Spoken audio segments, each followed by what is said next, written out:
Well, hello everybody, and welcome to Netchuk Arts. Today's topic, vinyl collecting, and in particular, buying used vinyl. Some of the things that I look out for and some of the things that I think are red flags or that I tend to stay away from, at least for collecting. Now, the first thing that we want to remember, though, of course, is collecting means different things to different people. Originally, I'm a baseball card collector, but no matter what anybody collects, whether it's records or it's toaster ovens or it's lighters from World War II, it just doesn't matter what you collect. At the end of the day, there are two things that are important. Number one is collect what you like, collect what you love. And it really doesn't matter what kind of shape it's in if you must have that piece. And, you know, they just come along so rarely that you hardly ever see them. But you love it so much, you're going to take it anyway. That's one thing. And the other thing to consider is if you're seriously collecting and even thinking of it in terms of an investment, perhaps, the same things apply to collecting that apply to real estate. Condition, condition, condition. That condition is all important to collectors of whatever it is, all right? But we're going to, for me, you know what? I collect for the love. I collect for the love of the music.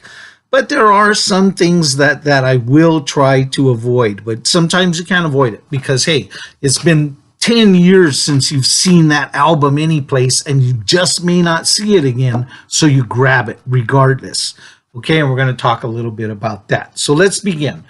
Number one, my pet peeve. This isn't even something to look out for, but it's something I hate. And I'm going to ask all of you record store employees out there who price used vinyl. Can you do us all a favor? Those of us that love the music, those of us that love the art of the album cover, can you do us all a favor and just be a little more conscious of where you're placing the price sticker? All right. So often I see, and this isn't even so bad, but come on, it's a beautiful photo on a classic album cover. And really, you got to stick the price right there, like as if what John Cougar is thinking about is how much this album is selling for. Put it in an inconspicuous corner. My God, we're able to scan the cover and find the price. So that's just a pet peeve, all right? Respect the art. Respect the art, man. Okay, so here's what we want to look out for. Those of you who are concerned about condition, be aware and kind of beware of album covers that show the album ring wear. Now, I usually try to stay away from this, so I don't have too many albums that I could show you that had a really notorious album ring wear, because it's something I stay away from. But this is an example where you can see, and this generally means that this is why it's a red flag for me. This usually means, or sometimes it can be that this person stacked their albums horizontally like this rather than stack them vertically like they should. And so therefore, if you stack them horizontally, you end up with these album rings, and you could also end up with warped records. And that's something to avoid. Basically, it's like the person was kind of like an amateur or didn't care too much about the vinyl. And that might mean, you know, if you don't care that much about the face of the album, you may not have expressed that much care in the album, the vinyl itself. So that's something to pay attention to. Okay, so next of what to look for in your used vinyl is it's really important to me to find vinyl that has the original album sleeve cover, because you get the album sleeve art, and that is really important if you're a big fan of the group. Now, something that you want to keep an eye out for, that I try to stay away from if possible, is, you see this? That little peekaboo from the album is the fact that sometimes it's just age, but also, once again, it could be a clue that that person that used to own this album didn't care that much about the vinyl. They were just a little bit careless, and they would put it into the sleeve, boom, and let it slide down quickly so that it tears your album sleeve. Now, why is that important? Of course, like I mentioned before, because, you know, a lot of times with albums, it's about condition, condition, condition. But the other thing is, if a person is careless about taking care of the album and you just slide it quickly through the sleeve and you don't take care about how you insert it, chances are it's a possibility that maybe they didn't care too much about how they handle the album, which should always be handled by the edges and with fingers supporting on the label. Chances are they may not have been very careful about how they replaced the album into the sleeve. Now, I wanted to mention, sometimes you'll get a used album and you don't get the original sleeve, but this is something that is almost as good.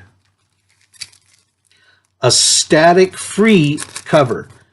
This either came from the record store or it came from the original owner, who somehow the sleeve got beat up or it got lost in its life, and now it's in a static-free album sleeve cover, which is great. And I wanted to also show this to you because, listen, if you get beat up album sleeves like those before, you know, one option is don't continue to use it. Keep it in the album, you know, so that you have that history.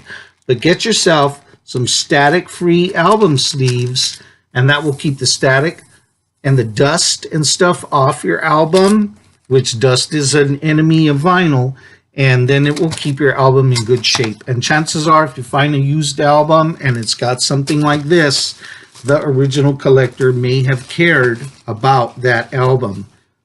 Now, when you replace the album, replace it slowly. Don't drop it in. Don't just toss it. And then that's how you make sure that your vinyl lasts a very long time. But when the albums are a little more rare, and when the albums are a little bit not so widely distributed everywhere, and fans of that band really care about that band and that music, you can find some really pristine examples of album vinyl. And what I want to show you here, the most important thing, is the album vinyl. This is good. If you can get yourself an album that comes with one of these sleeves, sometimes the record store will put it on for you already previously. But if not, buy some of these, and these album sleeves will keep your album cover art nice, and it'll keep it free, hopefully, from water damage, and it'll just, you know, preserve it longer. This is a Grateful Dead live album that I picked up, and I'm going to be doing a review on that later. But one thing is, hey, Dead fans love their music, they love their band, and they love their vinyl. So this collector, chances were, this owner took good care of the album, and it showed.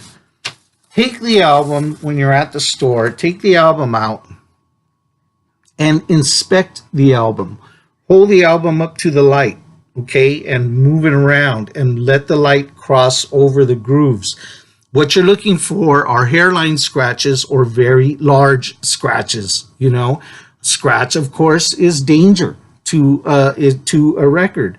Now, again, this Grateful Dead owner fan that had this album before me, they love their band, they love their music, and they love their vinyl, and they took good care of this. This album, you take it, you look at it up against the light, man, it's beautiful.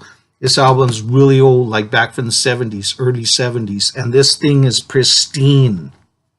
Now, I frequent a record shop that has a turntable On the side, a listening station where you can listen to records, because sometimes you eyeball it and you'll see a hairline scratch.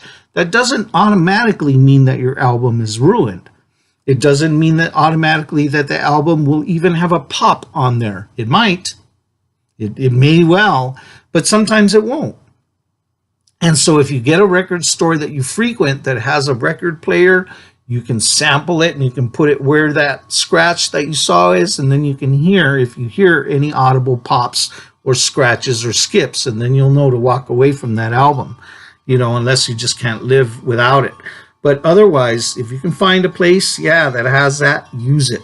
Some people, what they will do is they'll get out their phone. Everybody's phone has a light on it. Open your flashlight and take a really close look. If you want to be that person in the record store doing that, why not? If it's that rare and that important to you, why not? Go ahead and do that. I use my naked eye, and if I see it's pretty clean, it's good. And if I see a hairline scratch or whatever, like I said, I use the listening station. So if you can get yourself a record store that has a turntable on the side, that's the best, Or if you can find a used record store that has a reputation for good used albums, that also is second best. Now, a lot of people will go to Goodwill and they'll go to thrift stores to look for albums. I don't go there, but I'll tell you what, jewels can be found there, but chances are you're not going to find, you're not going to find jewels there. And you just may very well not find anything. So I consider them mostly a waste of time, but you never know. Take a look. If those are the options that are close to you and they're easy and convenient, stop into that Goodwill store and take a look through those records, because you just may have shown up on the very first day that somebody donated their entire Grateful Dead collection or whatever it is, that band, or that era of music. You might just stumble onto a whole collection or a couple of jewels in there. And that's what's fun about collecting. So make sure, somebody else, last point. Somebody else had mentioned, take a look at the outer ridge along here, this outer ridge, and look for wear and tear. And if you see that, that shows also that people may have been careless about stacking the albums when the albums play on the turntable. They may have had an old turntable back in the old days, and sometimes those would stack, and you'd get that wear and tear because the outer edge is slightly raised higher than the grooves, and that's a dead sign that they stacked on each other and they played on each other. Some people swear by that to stay away from, so I want to drop that tip as well to you. All right, so those are the things that I look out for when I'm record hunting. Condition of the album cover on the outside, condition of that inner sleeve, and finally the condition of the album itself. Look for those minor scratches or big scratches you can see from a mile away, or water damage or something on the album. Those are red flags. And if you can get a record store that's got a listening station where you can preview your used vinyl, that's the best. All right, thanks for watching. Thanks for sticking with me and seeing my tips on buying used vinyl. Please hit like or subscribe, and or if you enjoyed, come back next time for more vinyl collecting tips and tidbits. I'll see you next time. Net Shoe Carts. Thanks a lot. Peace.